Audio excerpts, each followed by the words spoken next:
Hi, I'm Wendie Wilson, and I'm an artist in Halifax. My art is a, um, a display of how I grew up as an African Nova Scotian. It's African Nova Scotian art, my way.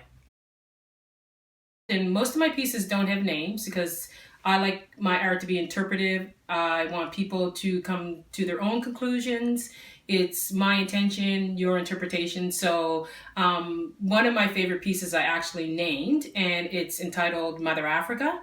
And if you flip it, it's also entitled Womanism.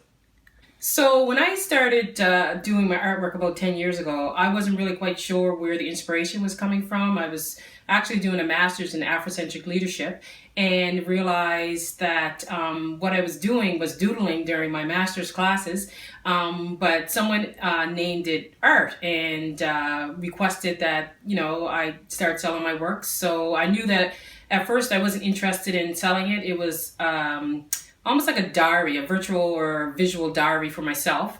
And so I started doing high quality prints and selling the prints and keeping the originals. And then it kind of evolved to putting my art on canvas and adding color. But my inspiration, when I thought about it, I couldn't really, I actually did a little bit of research because I wasn't familiar with the art style.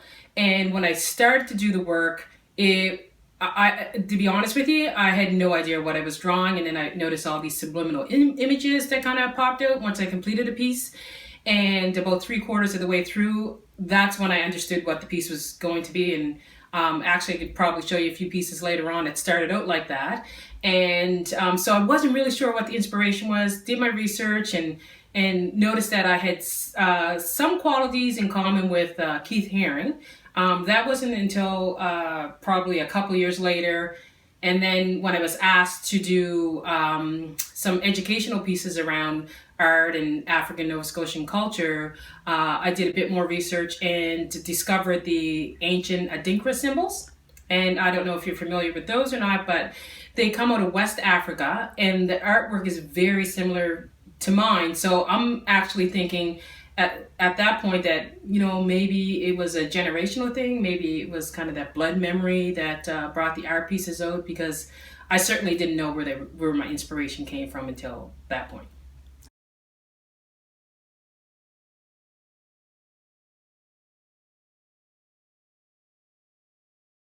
And my daughter was, she did grade primary to grade 9 at with the French school board, the Acadian school board. And so she was asked to do a project, her and a couple other girls. And what happened was, it was a project on indigenous founding peoples of Nova Scotia. So it was the Acadians, African Nova Scotians, and the Mi'kmaq. And so when she finished her project and presented it, I want to know, well, what flag did you use? What kind of food did you describe? What languages do African Nova Scotian people speak? Those questions were unanswerable. So it's just really trying to define those things, like culture and clothing and all those things that kind of make up that surface culture. Not necessarily the morals or the values, but those things that most other people already come to the table with. We're still, as a disenfranchised people, we're still trying to collect those things and catalog them and define them. How did you come up with the flag? How did you create your flag? I created the flag, and it's actually a few different images. This bird looking backwards, looking at an egg, is the Sankofa symbol, but there's a couple of different versions of Sankofa. There's a heart-shaped version, which is basically this shape kind of reflected onto itself. As you can see, that if it was reflected, would be a heart. So that's one Sankofa version, and then this is another Sankofa version. And then I incorporated this wave to represent Nova Scotia and being on a peninsula and the ocean, and also how the ocean relates to us in our journey here to North America. And then the colors obviously represent the blood for the people, and the green is, fertility, as well as the yellow is for richness, whether that's monetarily or cultural richness. And then the black stands for the people.